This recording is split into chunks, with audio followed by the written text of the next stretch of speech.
Walking the talk of sustainability. My name is Tina Plain and I head up sustainability at Trialogue. We host these online forums monthly on the last Thursday of the month, so please mark these in your calendar. But today we're discussing how to operationalize sustainability in your business. ESG has had bad press lately, which in part is a result of the burden of compliance being placed on corporates. But social and environmental pressures impacting business continue to grow. A recent Harvard Business Review research shows that companies are actually doubling down on their sustainability efforts, and I'll talk a little bit about this in a moment. And even if the language of ESG is changing, in this day and age, we don't think that anyone is asking themselves whether sustainability matters. The real question is how to embed it in the business. Thanks to our panelists for sharing their insights and time with us, and thanks to you, our audience, for joining us this morning. Our monthly webinars are 90 minutes, giving us time to delve into the important questions and topics that we cover. A few technical points. Our platform allows you to follow the discussion and connect with your fellow delegates. So please post questions, vote in our polls, and rate the session. I encourage you to use the chat box to connect with fellow delegates and share your thoughts on the content. You're also encouraged to ask questions throughout the session, and you can do so by clicking on the green Ask a Question bar before typing your question. I'll draw questions from the Q&A box for our panelists to respond to in the discussion section of the webinar. And please direct the questions to one or more of the panelists and keep it as brief as possible. There's a short survey which will pop up from time to time, so please share your thoughts. This session is being recorded, and an article and recording will be made available to everyone who registered after the session. So, moving on to our agenda. After my brief introduction, I'll be handing over to each of our panelists for their opening comments. We will then dive into the discussion, and our panelists will answer some of your questions from the Q&A box, and each panelist will then give short closing comments. But before we start, let's see who's here today. In this poll, we'd like to know what type of organization you represent, and this will help us shape the discussion. So on your screen, you'll see some organizational types, and we're asking you just to let us know who you represent. Please choose one choice. We'll leave that up for a minute.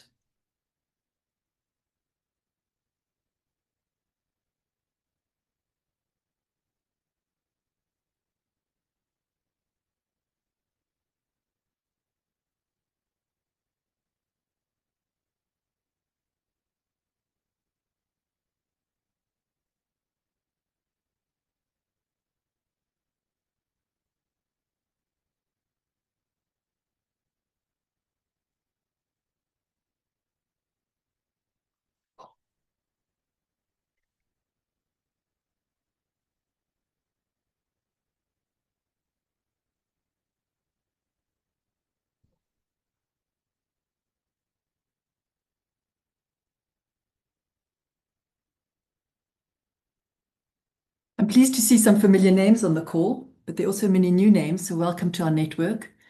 A special welcome if you're a first-timer. I'd like to take a moment to tell you about Trialogue. Trialogue is a South African-based niche consultancy with over 25 years of experience, specializing in corporate responsibility, sustainability, and CSI. Our sustainability division has an established reputation for promoting an integrated thinking approach to sustainability. We have applied our integrated sustainability model to help business leaders embed organizational purpose and to achieve strategic integration of sustainability across all elements of the business. A reminder that a recap article and full recording of this webinar will be uploaded to the Trialogue Knowledge Hub if you'd like to see that. All right, well, let's get into the topic. Heightened political security has made it riskier for companies to speak openly about sustainability commitments. And as a result, many organizations are practicing what we call green hushing. They continue to implement climate-aligned strategies, but deliberately reduce how much they communicate about them.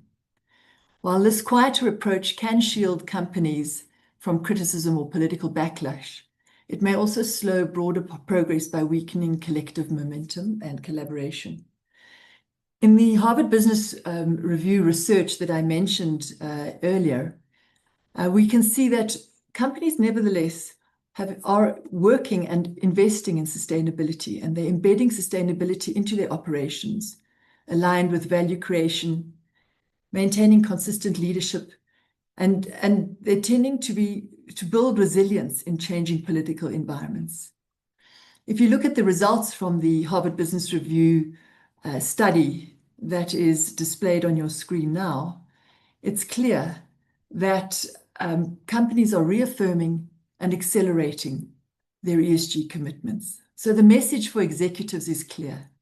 You need to understand the shifting landscape, resist performative retreat, and recommit to visible, collaborative sustainability. Silence may be safe today, but only integrated action will create a competitive advantage. Trialogue's integrated sustainability model, which is displayed on your screen now, provides a practical framework for embedding sustainability and ESG into the core of how a business operates and creates value. It's built around 5 interconnected pillars, starting with ambition or strategy, leadership and governance, systems and processes, performance metrics and monitoring, and then communication and messaging. And this model helps you to assess the maturity of your integrated thinking to identify gaps between strategy and execution. Now, a lot of our sustainability starts with reporting and what we communicate.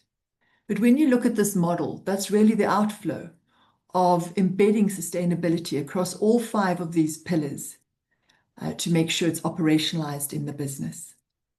And by aligning purpose, culture, and strategy with governance, operations, and transparent reporting, following this model helps you to move from sustainability intent to measurable long-term value creation across environmental, social, and economic dimensions.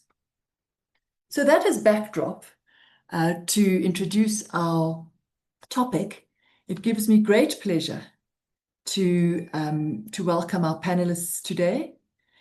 Our speakers are Loshni Naidu, who is the Chief Sustainability Officer at the JSE. We also welcome Ayanda Saboni, who's the Group Executive Mutuality at PPS. Carolyn Chalmers, Chief Executive Officer for the Good Governance Academy, and Ayanda Saboni, and Nick Rocky, the Managing Director of Trialogue. Thank you so much for joining us today, and we look forward to engaging with you.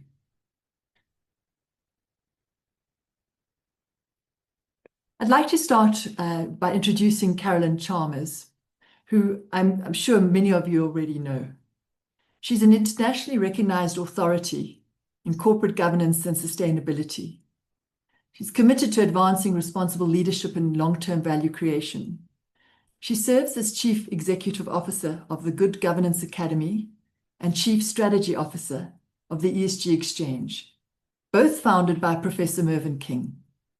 In these roles, she convenes global networks of experts, regulators, academics, and practitioners to exchange knowledge and build governance and sustainability capacity worldwide. With more than 20 years in leadership roles, including a CIO, CTO, board member, and advisor, Carolyn brings together expertise in governance, sustainability, technology, and systems thinking. Her career spans multiple industries, from financial services and healthcare to energy, education, and construction. Karen, thank you for joining us today. And I'm going to give you 5 minutes just to introduce your thinking on this topic. Thank you. Thank you, Tina.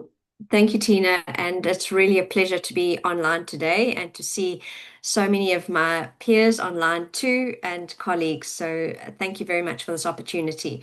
It's a very, very important discussion, specifically in the lights of what's happened in the last, well, just this last week, let alone the last year.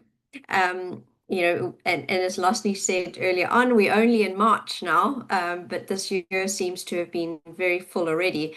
Last year was one of ESG detraction, But I think the shift is not so much from away from ESG and sustainability, but rather one from moving from values and the soft issues of sustainability it's the right thing to do and you need to monitor your impact, to one of a little bit more urgency that says this is of value to the organization. And there we see the shift to not so much the impact of the organization on the environment and on society in terms of the E and the S, but really the governance, the boards directing the organizations far more to understanding the impact of the environment and society on the organization and specifically on the financials of the organization. So it's almost a shift from values to value and sustainability to stability. So the stability over the longer term. So we're seeing that internationally, this shift to this is real, this is something we need to grapple with. This is not just another three-letter acronym, and this is not something that is politicized. This is real, and this has a real impact for our organization. So boards across the world are definitely straightening their backs, standing up and taking action around this. And we saw that from the results of that survey. I think I'd like to stop there now because I think you've got some fantastic questions we need to delve into.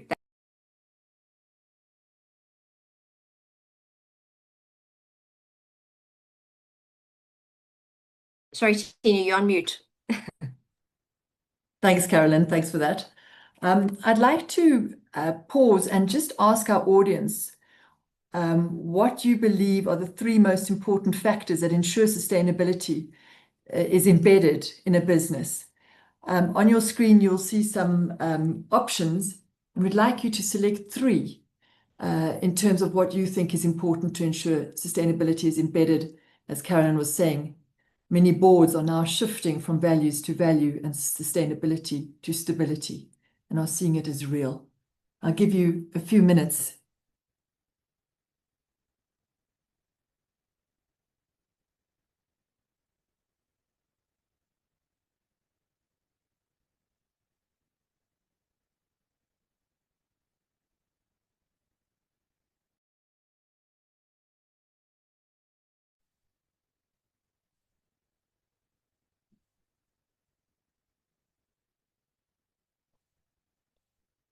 All right. The votes are coming in.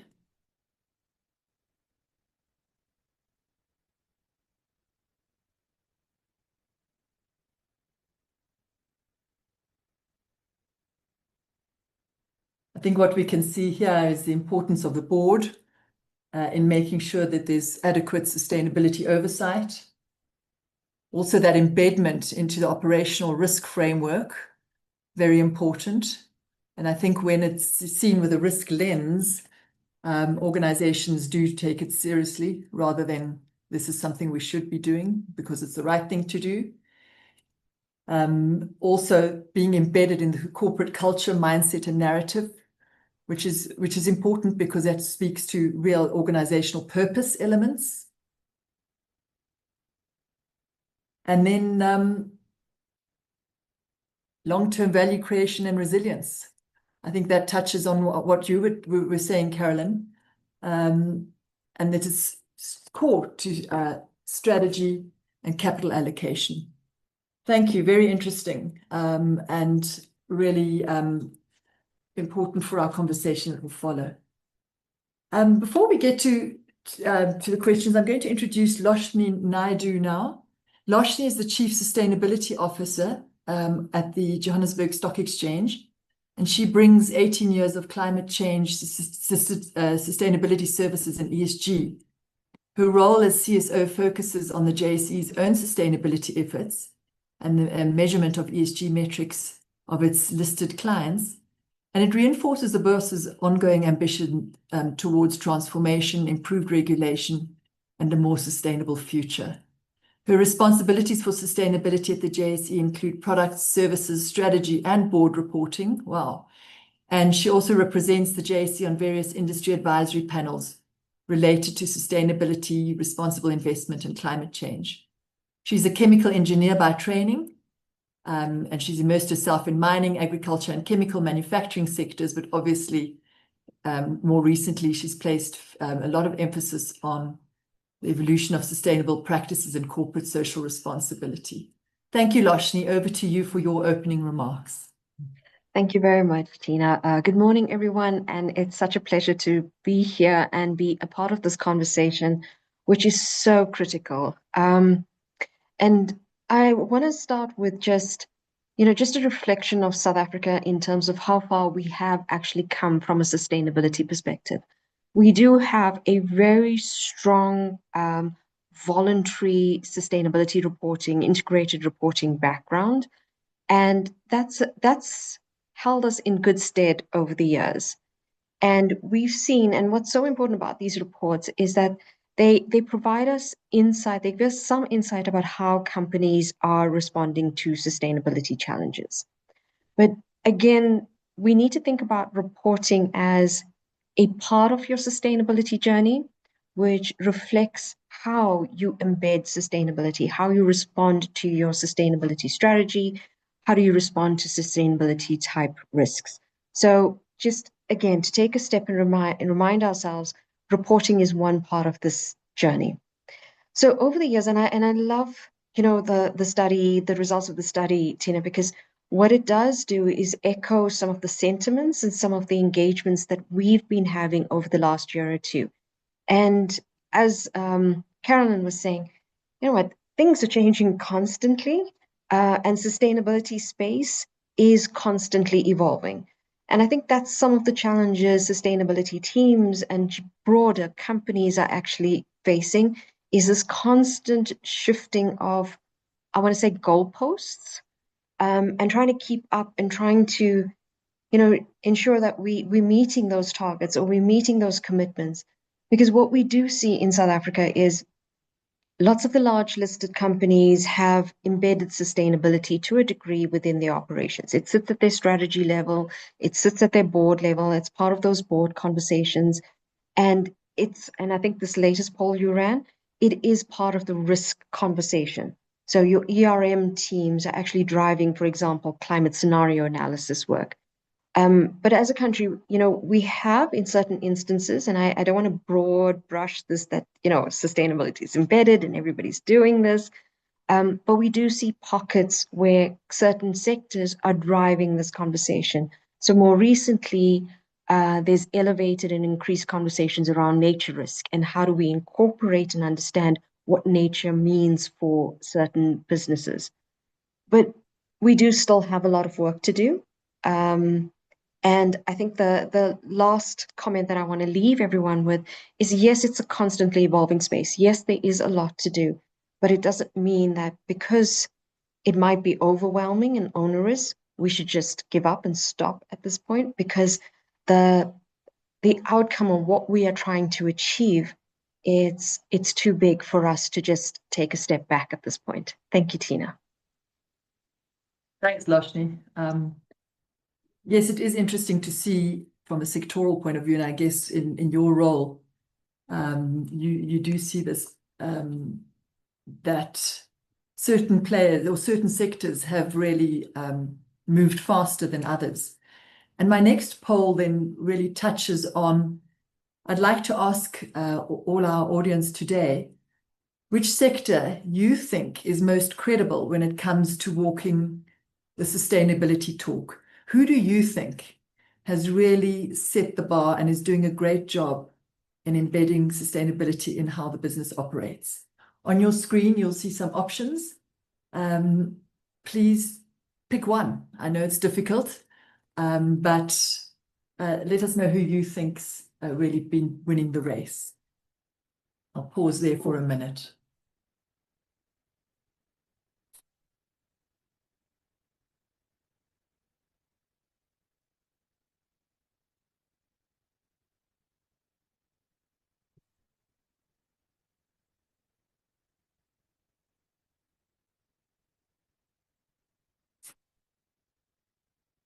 Financial services, mining and resources, retail to some extent. And then many of you think that actually no one's really leading. So, yep, even more people say no one's really leading. We've got lots of work to be doing in this space. Thank you. Thank you for that. Our third speaker is Ayanda Siboni. She's the PPS Group Executive for Mutuality. Welcome, Ayanda, and thank you for joining us. Now, Mutuality is a unique business model where members not only hold products, but also share in the profits of a business. And Ayanda's portfolio includes marketing, segment management, and profit share. She has more than 20 years of experience in the financial services sector. Ayanda, I see that some people think that the sector has done well, but there's still a lot of cynics out there. But you've worked in some of South Africa's leading banks in product and distribution environment. Ayanda is the executive trustee of the PPS Foundation and sits on the ICMIA Foundation as a non-executive trustee. She also represents PPS in the CISA Consumer Financial Education Working Group, where she contributes to improving financial well-being for South Africans. Thank you, Ayanda. Over to you. Thank you, Tina, and thank you, Trialogue, for convening this conversation. That's very, very important. So I thought when I was thinking about today's webinar, I thought, let me take it back to my journey with sustainability, or the concept of sustainability as we have it now. And it took me back to a play date where my son was having a play date with his friend, and the mom and I, this is about 15 years ago, were sitting having a cup of tea, and she tells me she's thinking about quitting her job and starting a sustainability consultancy. Now think 15 years back, and the inside voice of me was like, has she lost her mind? This is wild, and it's such an abstract thing. And the questions I asked her were, is it a real job? Like, who's going to pay you to do that? And why would they pay you to do that? Because I just thought, geez, this is not going to end well. And over that cup of tea, I got a primer into sustainability as a discipline. And from then on, I've never looked at it the same. And I think a year ago I called her and I was like, geez, girl, I was so wrong. I really hadn't seen the world the way you saw it. So it's nice to see that people like myself who were skeptical about the discipline are now, sitting in this chair. So for me, sustainability as a thought is doing good business while doing good, those two things together. And it's about integrated thinking, knowing that the business operates in a context, it's impacted by things like the environment, social conditions, economic, political, but it also impacts those spheres as well. So growing up in the 80s, and people in my team always say, please don't say that, it really makes you, sound a bit older. And I'm like, well, I did grow up in the 80s. I remember the ozone layer saga, like how the environment was being destroyed. And for that to improve, it took all of us acting together around the world, legislators, but also individuals saying we're not going to use CFCs.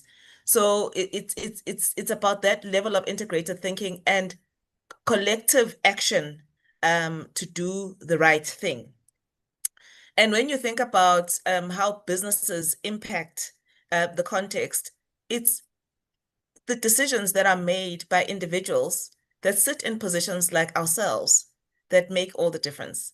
Many times people think that it's governments and it's the international community and global leaders that make a difference. My view is it's top down and bottom up. Yes, they may set the policies, they may say these are the guidelines, but the adherence and the commitment and the doing happens at a local level. It's the business leaders like ourselves who make the decisions, create the right culture, and decide how the future is going to be. So when we do our planning and we operate in a South Africa where there are social and economic issues, it's the decisions that we make that determine what the next 10, 15, 20 years are going to be. So that's my opening remarks. Thank you.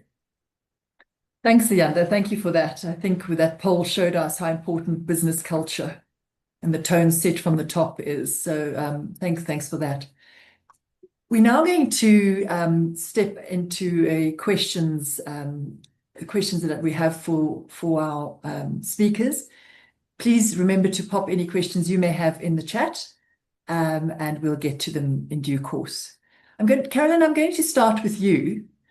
Yanda talked about, boards and leadership embedding sustainability. And yes, the large players, as Loshni said, do have mature approaches, but they don't necessarily dominate our economy.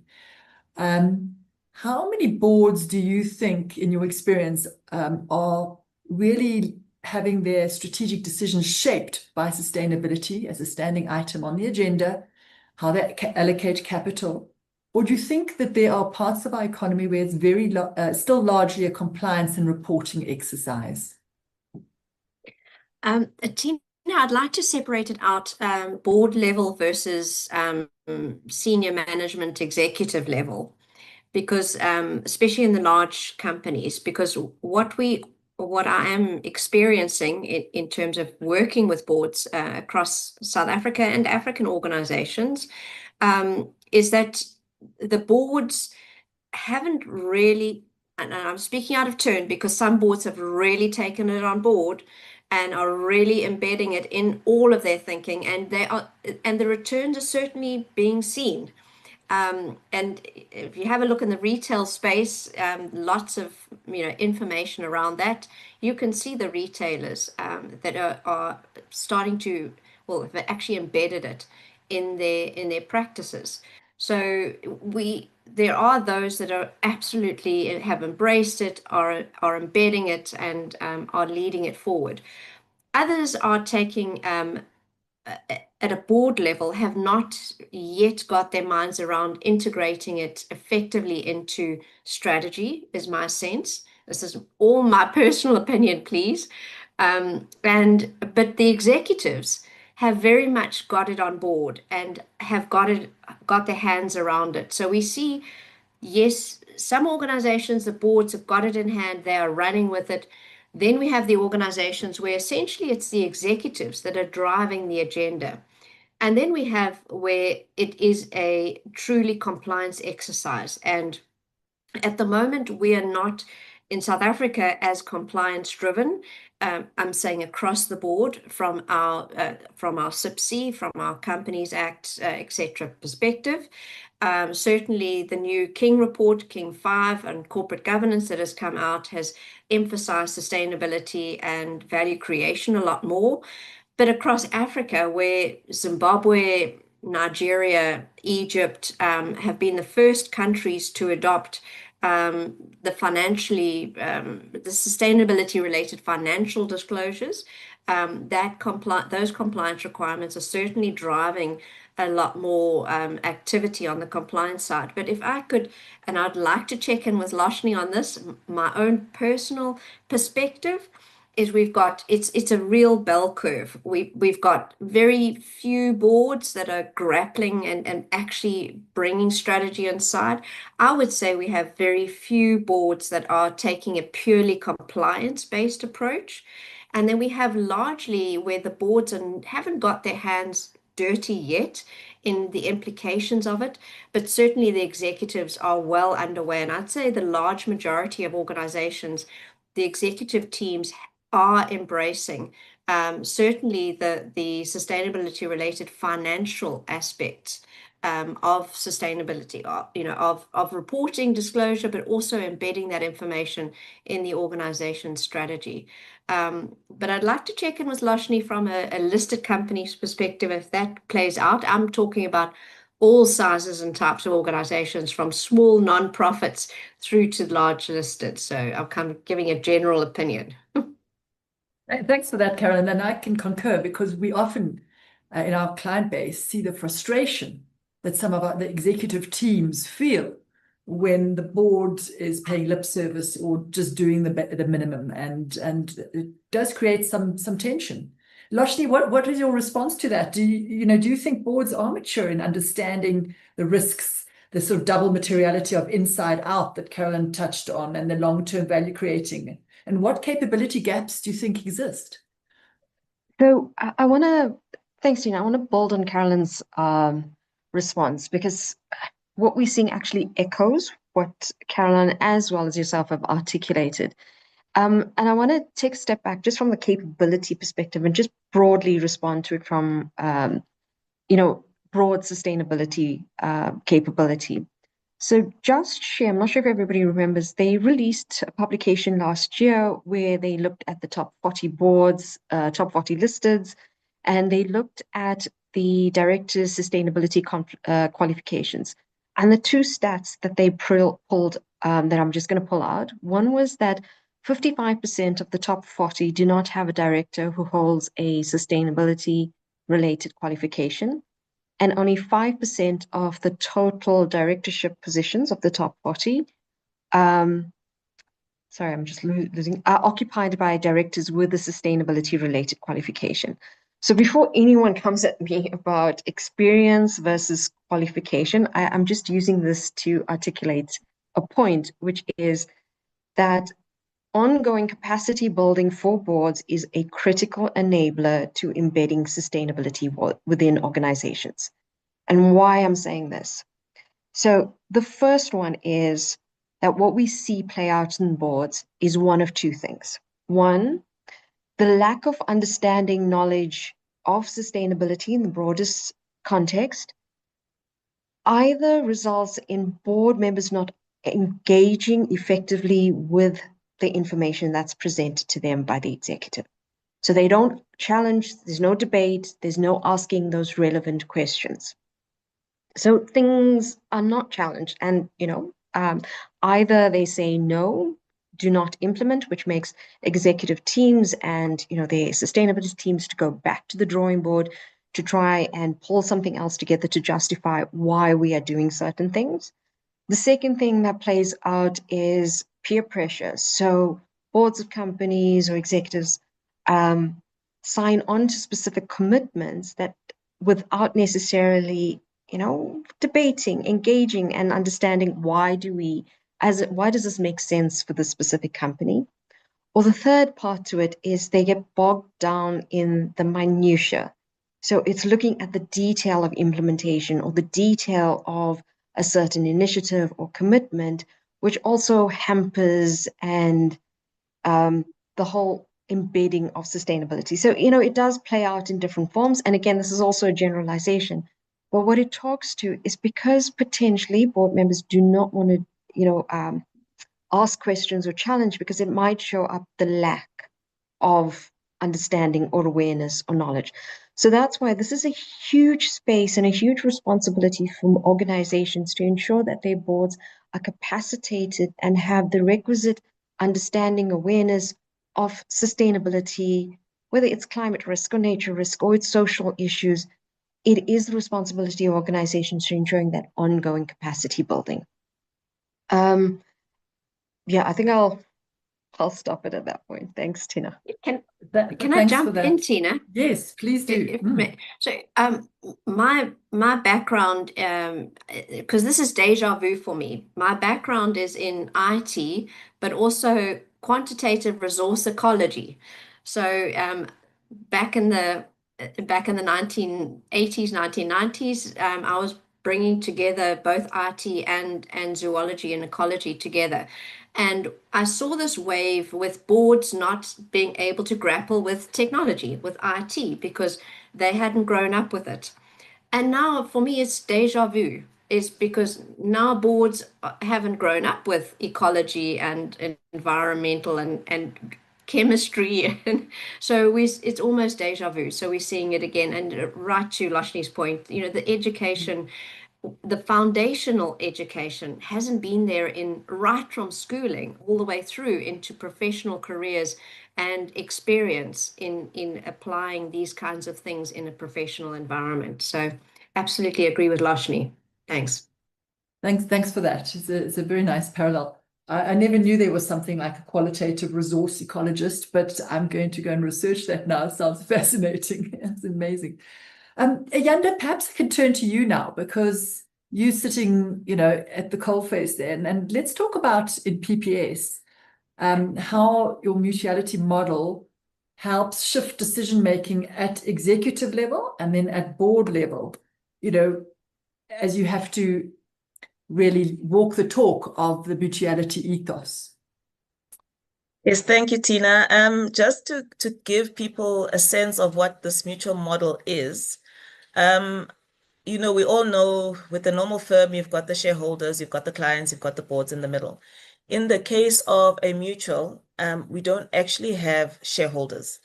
We have something called membership. So if you are a member, it's when then you become a member of the society in the case of PPS, and then you get the products as a result of that. So there is a fundamental difference between membership and just being a client, because by being a member, you get to share in the business. It's almost like an ownership type of approach, where you get to be a member, and any profits that emerge in the business are then shared with all the members, and they don't have to put any capital on it. But why this also matters is because when we elect our boards, the boards are actually elected from the membership. So you have to be a member, and they represent direct members, and members vote to say, I want this person to represent. And in our case, at some stage, we did have even professional associations sitting on our board. So we've always had that lack of conflict between the interest of the shareholder and the interest of the client, because those two are one and the same thing. Whether value emerges as profit or as benefits, it doesn't really matter. And in the boardroom, the biggest discussion that takes place is about intergenerational fairness. So decisions that are made today, how are they going to be fair for future generations? Because as a mutual also, because we don't have shareholders, we don't borrow. And as a business that doesn't borrow, you have to think very long term. You have to think very hard about what you're doing today and what the implications of that will be tomorrow. So from a sustainability perspective, I think it is baked into the model. And if I look at our colleagues in the ICMIF environment, which is the global body for mutuals and cooperatives, that is something that permeates throughout. You find that sustainability is at the core because it has to be at the core. Thank you. Thanks, Yanda. Thank you for that. So we spoke about the competence and training of boards and to be capable to make sustainability decisions. But Karen, perhaps I can come back to you and ask you to comment on when profitability and sustainability objectives collide, okay? And how often, or do boards explicitly debate the trade-offs that need to be made? And, are directors equipped to navigate those tensions? Because obviously short-term financial pressures do exist and dominate, and long-term in a business could be very short-term when you think about climate and nature. So talk to us a little bit about those trade-offs. I'd like to go back to the risk discussion, actually, because I think it stems from that.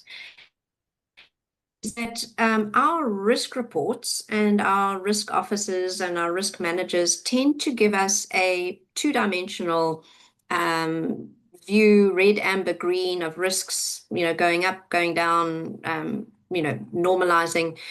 But what we haven't seen come through specifically that are sustainability related, but any risk has a short-term, medium-term, and long-term implication.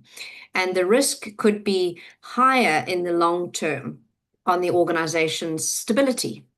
And whereas we tend to focus on the next financial year or the next 2 years or even immediately. So what is the risk to the organization today? So in most risk reports, we don't get a sense as an audit committee, audit and risk committee, as a board, looking at those risk reports and understanding, is this a short-term risk that we're dealing with now? Or is this a medium-term risk that over the medium term it might materialize, or it's definitely going to materialize? Or is this over the longer term, is this definitely going to materialize? And it's a high probability of materializing, and we have a long time frame in which we have to do something. I think at long time frames, look at how long it takes to build a dam. We know we're going to have a water shortage. It is a long-term risk. We don't have a water shortage. Well, I'm not talking about Cape Town, I'm talking about Johannesburg now, right now, although we have water issues.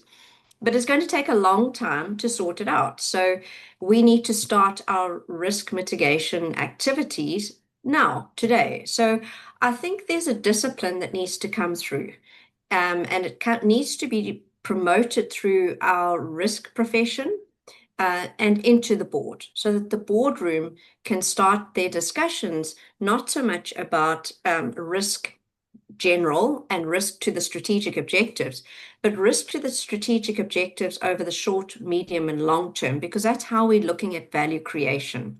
So if I start there as a premise, now if you've got the collide with the financial returns versus a sustainability or a stability investment required, now you've got a much better picture to understand, look, if we don't do it now, there is the implication over the longer term versus if we give our dividends, if we provide, if we distribute our dividends in this year, that's where we are in the short term.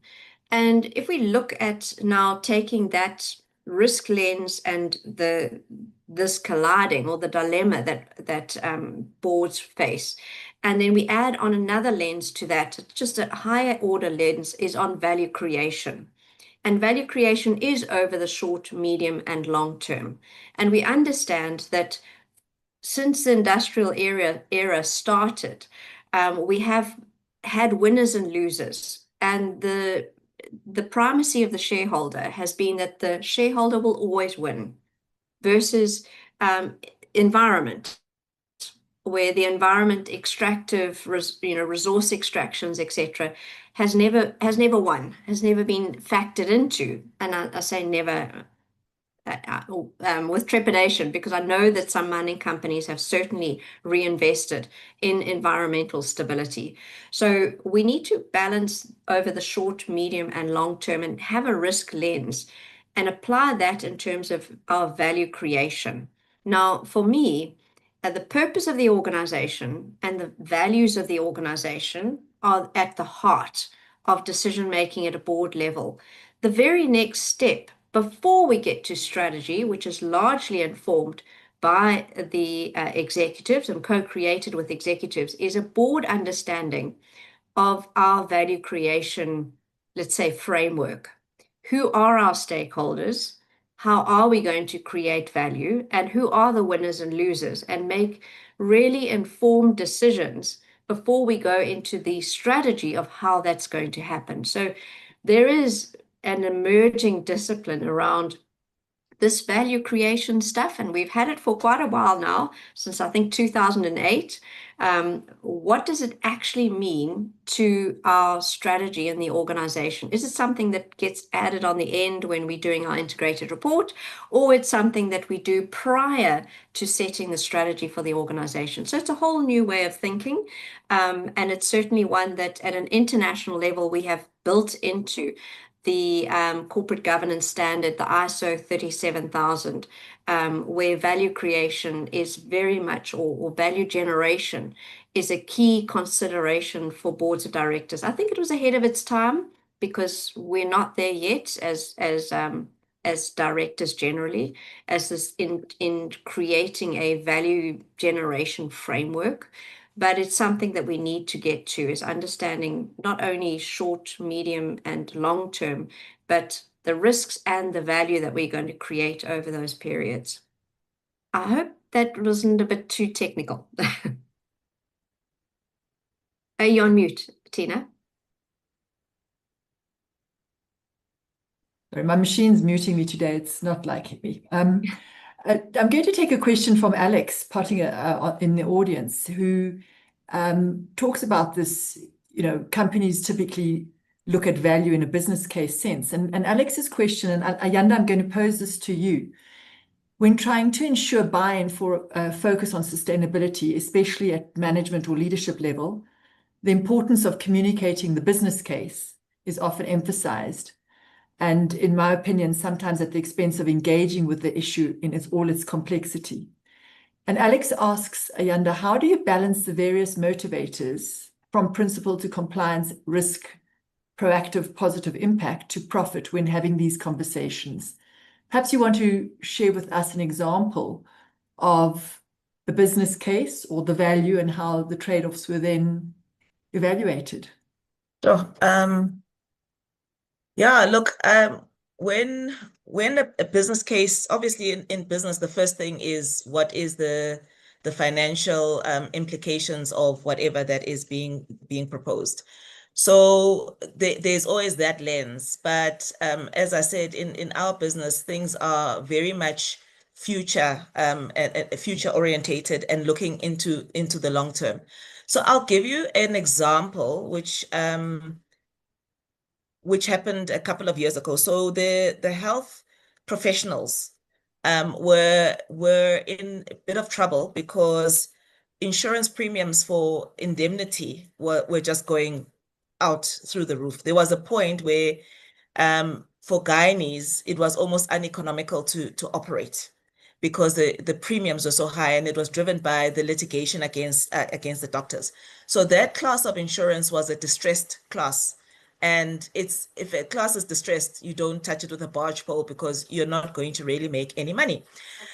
So when you look at it from that perspective, it makes sense that you don't go there because everyone is burning. But our business being a mutual business, we needed to think about the professionals that we serve and what was in their best interest and what is in the best interest of society. Because if you don't suddenly have doctors operating in South Africa, gynaes in particular, it affects women's health. And when women's health is affected, it has other very dire consequences for society.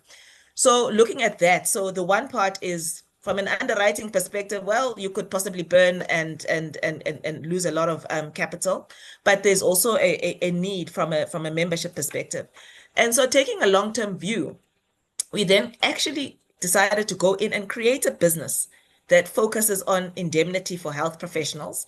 And in creating this business, we looked at some of the things that have led to the unsustainable nature of that particular class of business, and also partnered well. So partnered with a US partner, and you know how litigious they are, who helped us in that process. And then we actually built a business which turned a profit about 3 years ago.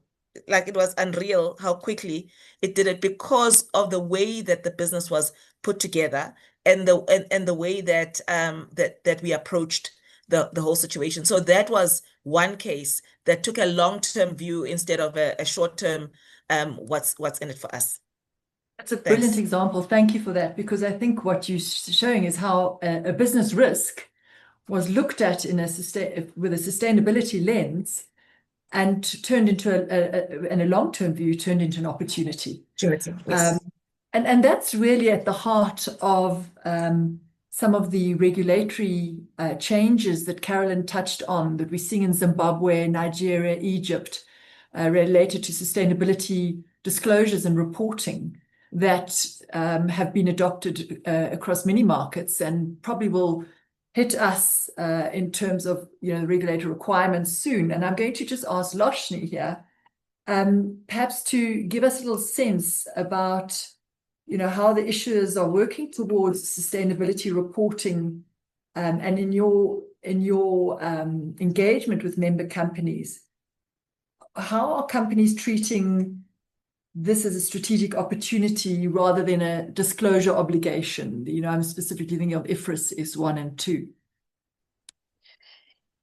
Yeah, so at this juncture, Tina, it's more of a obligation, but let me put that into context. So many may not be aware, but SIPC and DTIC has started engagement around specifically S1 and S2, the Sustainability and Climate Disclosure Standards out of the ISSB IFRS Foundation. And this is going to have an impact on pretty much every company operating in the country. So where we're at with this is the conversations that we've been part of as part of that process, as well as other engagements with companies, the questions are really about why S1 and S2? What is the problem that adopting S1 and S2 is solving for? How will this impact us in terms as a company operating in the country? Which companies will be impacted and be required to apply these standards? How is this going to work within our current context of King 5, double materiality, integrated reporting? When is this going to come into play? What does this mean for assurance? So there's a lot more questions around where are we going with these reporting standards? And it's about operationalizing it for the country because it impacts not just companies, but the listeds, but the broader market. It's state-owned entities, it's SMEs, it's not NPCs, let me go that way.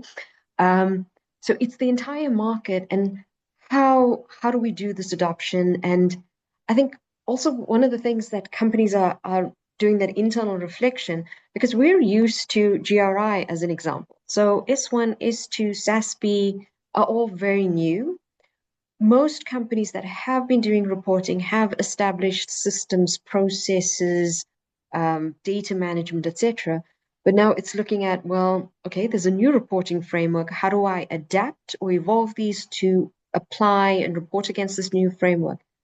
So, but what I'm hopeful as these conversations evolve is that, and I think with most things, we will start with a compliance mindset. Right? Because we need to tick that box. We need to make sure that we comply with regulation, legislation, however this comes out. And what I'm hopeful is that this evolves in time to less of an obligatory exercise, less of a tick box, where we do see what the value is. And, we've been having the conversation now about value creation and value. So I'm hoping it does evolve, and that we keep in mind that as we have these conversations, that we're not just merely asking questions about compliance, but how do we embed this? How does it help embedding sustainability? How do we embed this in strategy, risk, etc.? So I'm hoping that continues and we don't lose sight of the bigger picture, that we want a specific sustainable outcome, not just an output in this process. So watch the space, and maybe just a call to action, everybody on the call, that when DTIC and CIPC put out, their consultations and requests for comments, please do participate in the processes, because we need to work and establish something that is in the best interest for our economy and our region. Thanks, Tina. Thanks for that, Loshni. Karen, perhaps just continuing in that vein, with the looming growing scrutiny and more disclosures that will be required, do you think we'll see a shift towards greater personal accountability for directors on sustainability matters? And do you think directors are ready for that level of responsibility?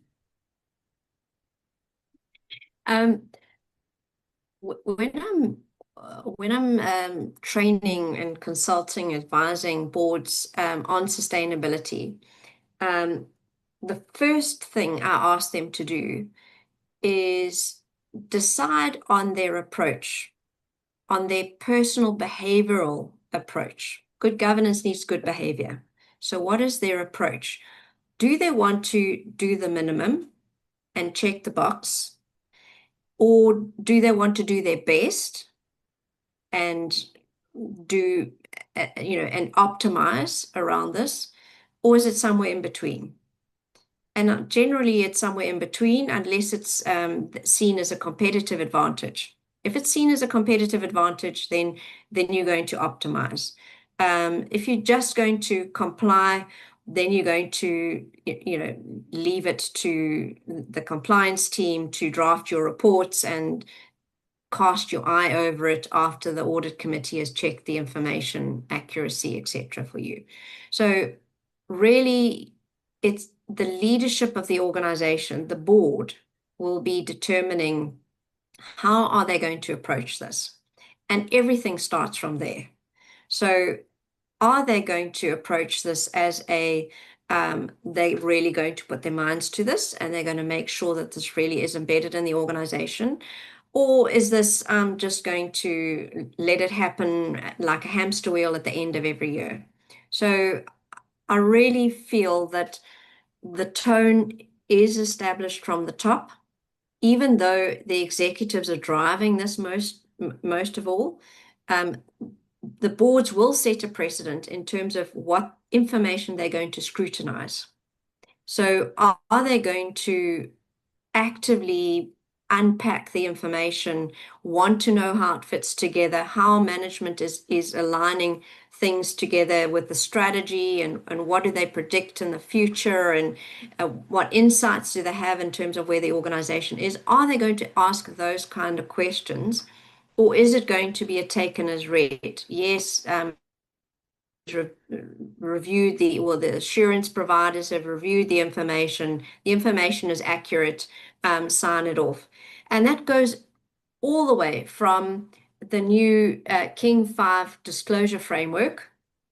It's all pre-written for you. You could just say, yes, we're happy with all of this. And the company secretary says, yes, we're doing all of this. And you go, great, let's submit it. Or are you actually going to apply your minds to that disclosure framework and interrogate it? How are we doing this? Why are we doing this? Can we do this in a better way? Now, my sense of it is that many boards operate in a survival mode, and also they are so focused on governing the business that they're not looking at the business of governing. And the business of governing is what they're there to do. And if they're doing it in a checkbox way, the business of governing is cursory at best. If they are really applying their minds and interrogating, then the business of governing is maturing. So not all boards take the same approach. And large listed to small organizations, it's really not indicative in size of type and of organizations. It's all driven by the attitude of the board. Is the board going to apply its mind specifically on the information that's coming from management and looking at it, interrogating, grammatical errors and minutes and things like that? Or are they going to really look at interrogate it from a governance perspective, the business of governing, not just governing the business? So I think it's that's also quite a shift, to actually think about how can we best govern this, and at what level do we want to govern this? Some things, maybe it is like we talk about the 6 capitals when integrated reporting first came out, and South Africa, the Johannesburg Stock Exchange, first stock exchange in the world to adopt integrated reporting. So we have got a long history of integrated reporting. Some integrated reports are actually very well thought through, really interrogated. It is the voice of the board.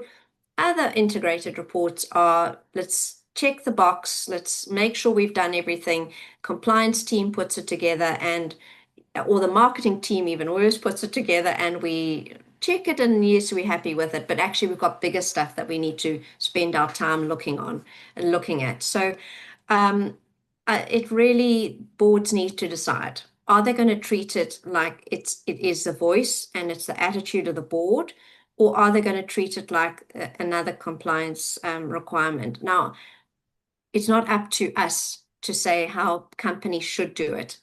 The board acts in the best interest of the company. It's for the board to decide what is in the best interest of the company in terms of how they're going to approach sustainability and integrated thinking and integrated reporting. Thanks, Carolyn. I'm going to ask Ayanda just to quickly give us feedback, because perhaps this links to it. One of the best ways to change behaviors is to make sure that people are remunerated in ways that to behave, once the board has decided that they want to do a certain thing, how do you drive that through? And there's a question from the audience from Mduduzi to say, are sustainability indicators integrated into performance contracts of senior management? How does that work at PPS? Yeah, so from a PPS perspective, we've actually got our strategic focus areas, and sustainability is one of them. And to that extent, we've got what we call strategic execution teams. So we group people from different divisions who are doing different jobs. Like our chief investment officer is part of this, someone from secretariat and all sorts. So it's based on a little bit of passion and also what is required. And we're driving sustainability through that strategic execution team. It's normally a group of about 8 senior leaders that come together and say, okay, this is what we're going to do. And in fact, the evidence of that is this last year, we published our first ever sustainability report, something that was not even on the cards 3-4 years ago. And suddenly it's at the center. We're looking at our emissions, we're looking at all sorts of aspects. So yes, it is there. Is it in every single person's scorecard? No, it isn't, not yet. But it is a strategic initiative that is there, and the senior leadership group are accountable for delivering on that. So the way that we're doing it is not necessarily in the scorecard type of manner, but in terms of how we evaluate success as a business and how we've performed, sustainability is one of the 8 pillars that we're looking at as a business. Super. Thanks for that, Ayanda. Loshni is going to be jumping off, but Loshni, before you go, I'm just going to ask you to give us, and then hand over to Nick, to give us a quick one-liner in terms of what you think is the biggest factor that will distinguish organizations who truly embed sustainability from those that only talk about it. You know, what is it going to be that distinguishes them? And perhaps that could be your parting thought before I hand over to Nick. Oh, thank you, Tina. And I'm sorry I couldn't stay. We just had a prior commitment. For me, the biggest, and Carolyn actually picked this up, she started talking about it. It's having the ability to balance past and your future. And what I mean by that is balancing the short-termism, the immediate financial reporting, which is really a retrospective or historical view of performance, with sustainability, which is a future-looking and forward-looking. So successful companies will be able to actually balance those two views so that they have the ability to unlock opportunity, competitiveness, and value creation. So thank you so much for having me. I'm sorry I had to drop off, and I wish you the best and an engaging conversation further. Thank you, everyone. Thank you, Loshni, and goodbye. So Nick, I'm going to ask you to turn your camera on if you are. Yes, there you are. Nick probably needs a little introduction. Nick is the Managing Director of Trialogue, and I'm going to ask Nick, based on the really interesting conversation from our panelists, to share some of his reflections on what he thinks are the greatest challenges and opportunities facing organizations in walking the talk of sustainability. Thanks, Tina. Yeah, I think a lot's been said, and I see, you know, working in this space for many years, we've seen how reporting has evolved, and a lot of talk now about codes and standards, and how Loshni was referring to the difficulty, the newness of some of these standards, the difficulty of adopting them, and how that almost deflects attention of the business onto the sort of compliance, you know, making sure these processes become real to the business, as opposed to me, it's a bit of a bottom-up approach, focusing on communications. But you know, the principles around sustainability are strong. You know, this notion of focusing on what's material to the organization, interacting with stakeholders, and all of that's meaningful, but it can get lost in the noise, where you're focusing on delivering, you know, this compliance burden. I think to some extent, you know, particularly from an RI perspective, where, you know, disclosures sort of were the most important thing. That's where ESG got quite a bad name. but a top-down approach. And Carolyn spoke to this, and I thought it was interesting how she spoke about, yes, the values are important, but almost looking at the value creation in between strategy, or linking it to strategy from a top-down perspective, and how the aspirations of the board are so critical in actually defining the space. I think that was really relevant because, ultimately the tone does come from the top, but not only the tone, but the mandate. Sustainability, to embed sustainability takes time, effort, and resources. If you have the best intent in the world, but you don't empower the organization and the executive to allocate capital and resources to driving change, it won't change very fast. That permission or that mandate has to come from the board, and that can only come from the board, I think, if the board is bought into this process. So I thought it was really interesting talking about, how the boards haven't grown up. Carolyn's point where they're not sensitized to, ecological considerations was really interesting. And I think, if you look at the makeup of most boards, they're made up of accountants, and those accountants are mandated to generate profits for the business, and that's where the priorities sit. So to shift that mindset into this holistic value creation, I think is tricky. Tricky at board level to get that sort of buy. And I think that bell curve that was mentioned as well was also interesting. I think there are those organizations on the right fringe of that bell curve where they really say fundamentally we exist to create, around value creation. Is the exception rather than the rule. I think there are a lot of organizations muddling along in the middle somewhere where they're doing what they think is right, but not necessarily grasping the nettle and doing the, taking on the big issues. And yes, you can come at it from a risk lens, and a short-term, longer-term risk lens, but risks are naturally a defensive play. I think when we look at sustainability, and the trade-offs associated with that, it should be really material to the business. And when we say material, we're talking about the impact of your supply chain, the impact of your products and services on society. The point Ayanda made where, a particular service wasn't profitable, and easy to discard and say, okay, well, we just stay away from that space. And then looking at the trade-off associated with that.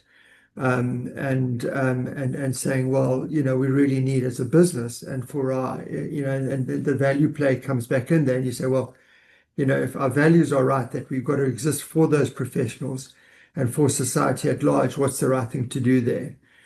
And I think that's why values are so important in organization. You can have all the rules in the world, but at the end of the day, decisions are made through the organization all the time. And if executives are short-term profit driven, and they're chasing a bonus check, they're going to do what it takes to to optimize their bonus. But if you have a value system that says, how do we behave under these sort of difficult circumstances? What do we do that's right? That's not necessarily going to make a short-term buck, but it's not going to hurt our reputation, and it's going to drive, longer-term profit growth. That's the kind of decision making you want to inculcate within the organization. And that can only come through a value system. So values, yes, values into value creation, into strategy, and in that process, looking at those hard trade-offs. I recall when we put our model together, we were debating this notion of trade-offs, and we had an executive on our team who was supporting this process. And he said the real trade-off decisions happen in the board session. They don't happen in a diagram that looks at the 6 capitals and the trade-offs associated with each capital. These are debates about really what we do that's right. And if I can share an anecdote, which is something I sort of come back to, and it was almost before the world of sustainability, and I was in a session, and the ex-mining exec, Bobby Godsell from Anglo, was talking, and he spoke about, in those days, this is an anecdote from a long time ago, he spoke about, he says, you know, we know that we can make more money by going a few levels deeper in a gold mine. But we also know that if we do that, more people are going to die. But we also know that if we don't go down there, less people are going to be employed and more people are going to be out of work and back at home, and more are probably going to die through HIV and AIDS in those days. They hadn't quite got on top of that. He said, I can't make that decision. I need to engage people and understand what the right decision is for the business and for the stakeholders, you know, involved in the business.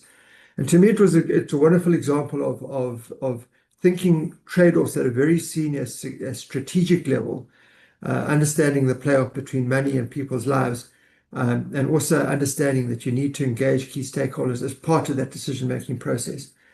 And I think that that's where, when we talk trade-offs, you know, if you're a brand and you produce a product that has a natural disadvantage to people's health, how do you deal with that if that's the core of your business? And how do you mitigate those risks? It's not about value creation only, it's about value mitigation. And I think if that's the tone coming from the top, sorry, I'm going on.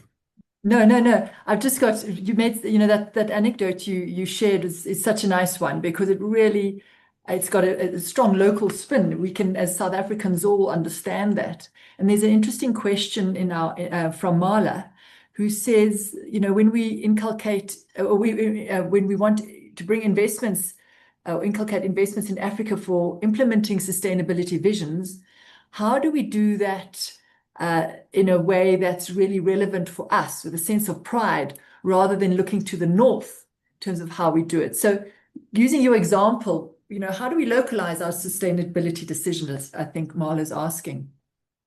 So I would come back to the core decisions, and the three that I hold on to are materiality. So, you know, whether you Zambian, South African, or you know, in the Cotswolds in the UK, materiality obviously differs under your circumstances. What's important here is different to what's important somewhere else. And materiality, I think, is driven through understanding what stakeholder expectations are.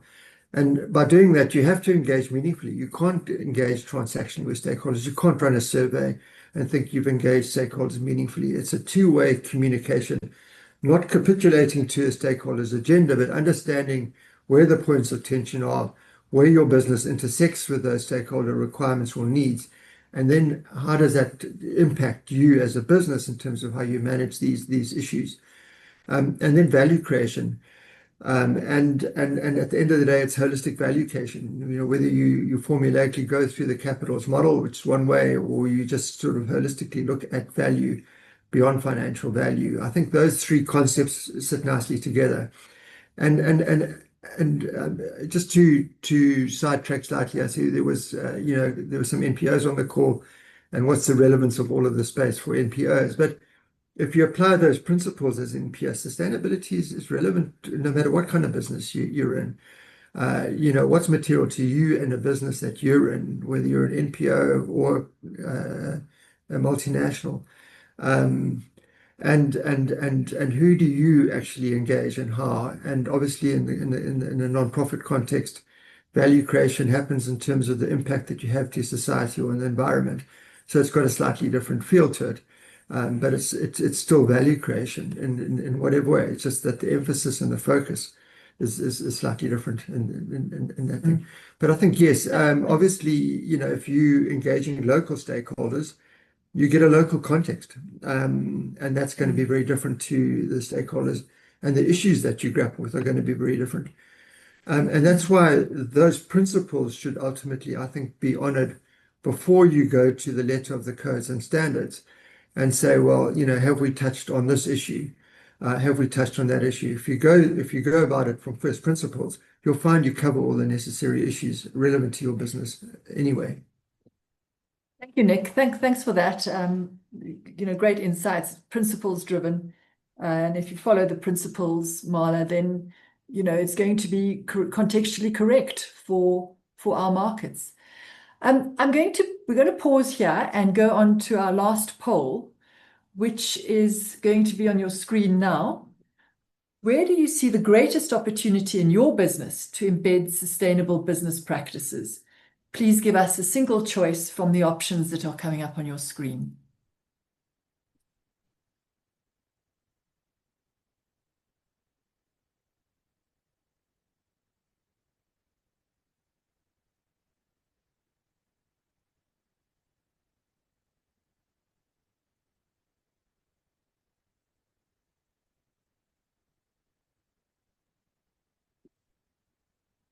All right, we've got 3 winners so far. 2 winners: integrating sustainability into core processes, budgeting, procurement, project approvals, and so on.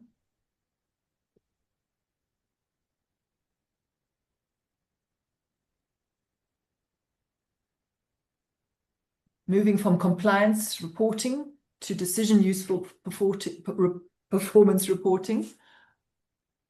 But absolutely what seems to be dominating is this integrated approach. And that's really great to see so many people are following an integrated thinking approach, because that's how you do embed practices in organizations. I think to close off, I'm going to ask our panelists to switch on their cameras again. And I've got the same question I asked Loshni. 5 years from now, what will distinguish the organizations that truly embed sustainability from those that only talked from it? 5 years isn't so long time, not so long, but anyway. Yanda, let's start with you.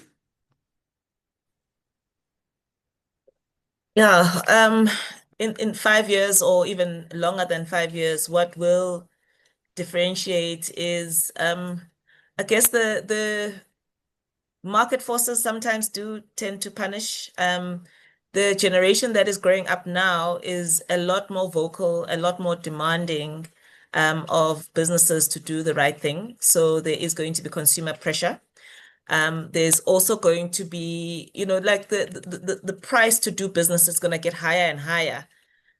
If it's more, if organizations don't do the right thing, whether socially or otherwise. The world is so much more interconnected now, and the use of technology exposes firms when they aren't doing the right things. Where in the past you could get away with it, now it's very easy for you to be exposed, whether you are greenwashing or you are treating people badly. That information can go from source to public very, very quickly. So I think there is that that social mechanism that has been created by the access to technology that's going to force organizations to do right. But I think ultimately the main thing is the thinking of leaders is going to be what makes a difference. And if we think right and do right, and we create enough peer pressure amongst ourselves, then we'll move forward in a much more sustainable way as businesses. Thanks for that. Carolyn, over to you. Thanks. Certainly in 5 years' time, we will have a better understanding of how to implement and change our systems. So I just go back to the work that the Good Governance Academy started, the ESG Exchange, and currently we are in a pilot project with the Pan-African Federation of Accountants, and we're educating over 700 accountants across Africa on how to implement in the management system of the organization what needs to be implemented. And the courses are geared at board level, so you don't need to know everything. You can't drink from a fire hydrant, all the way through to a project manager where you actually have to know everything about everything. And I think those practices where the ESG exchange is we've got 180 odd, of which Trialogue is part of it, experts that are contributing content and practices around what is happening in the world. We're aggregating them, but I think, and there's very little of how to do this because the world hasn't done it before. So I think over the next 5 years, we're going to have a lot of practices that come to the fore so that we can start mainstreaming to the point where perhaps we can even have standards, ISO standards or standards on best practices on how to do this. So I think that is what we'll start seeing in 5 years' time. But The organizations that are going to wait for 5 years, I agree with Ayanda, the cost of capital is going to become prohibitive. In terms of those companies are not going to be able to compete as well as other companies, because there is a risk premium. There is a risk premium in terms of how much is it going to cost to respond to floods and fires and all sorts of other environmental impacts, let alone social impacts. That I'm speaking very generally. However, in South Africa and in Africa, we have a very, very entrepreneurial community, a very pioneering community, innovative, and we can respond very well and quite quickly. So communities get together, for example, when load shedding happened, putting up solar panels, getting our own power sources, generators, etc. When day zero in Cape Town nearly happened, even in Joburg with the water, making a plan is certainly the way that Africa responds to these really great pressures, is to make a plan. Very, very entrepreneurial spirits. In the other respect is that by 2050, okay, it's not 5 years, Africa will 1 in 4 people in the world will be African, will be on the continent of Africa, because we have got the fastest growing population in the world.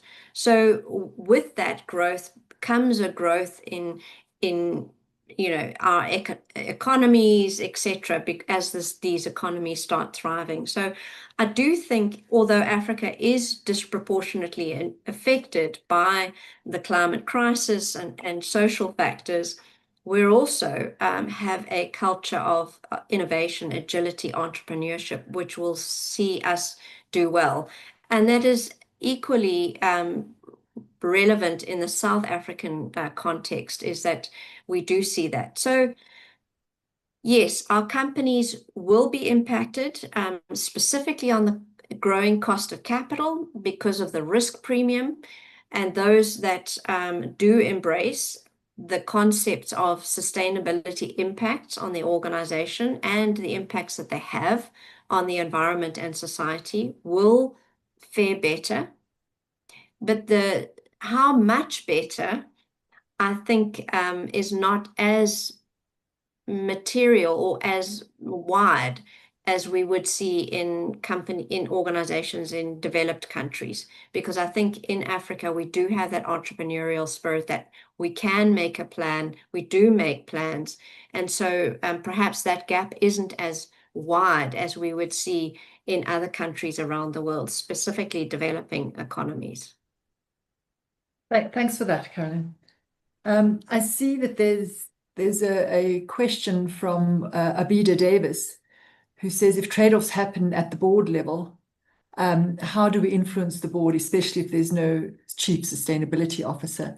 And I think the comments you're making, Carolyn, about the risk premium and your previous comments about short, medium, and long-term risks, and how boards really need to understand that they need to cover short, medium, and long-term. If we don't build the dam now, what's going to happen in 20 years' time? And that discipline, perhaps Abida, if you pick up on Carolyn's comments related to these things, is how you influence the board's sort of trade-off conversations.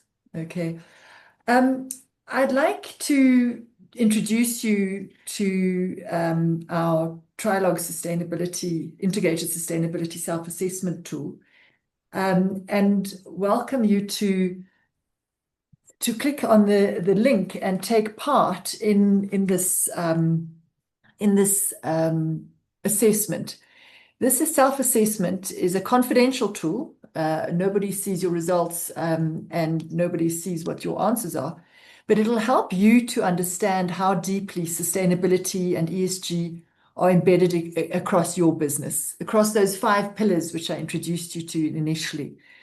The assessment will provide you a clear embedment score across these pillars and a tailored report that highlights where you should be focusing and what good looks like in each of these pillars. And the tool is going to be posted in the chat. but it can also be found on the Trialogue website. And we urge you to participate, take the test and see how you fare and see across those pillars where your organization needs to focus. We're very excited. We're using this tool as part of research, Trialogue's research into the embedment of sustainability in organizations in South Africa and elsewhere, other places. And with our partners, JC and IODSA, we'll be sharing the results of this research at the end of July at the JSE. So please complete the assessment and get your score.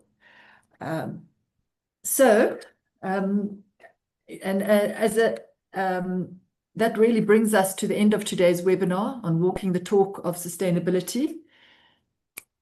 We hope you've gained some great insights. Thank you so much to our panelists. Really lots to think about, and we really enjoyed the conversation. I'd just like to remind our audience that we have our Business in Society conference coming up in May, 5 and 6 May, at the Wanderers Club, Ilovo, Johannesburg. So jump onto our website again and book your slots there. It's a great conference, really important topics that are covered. So that's really the end of our session today. We look forward to seeing you at our next monthly webinar.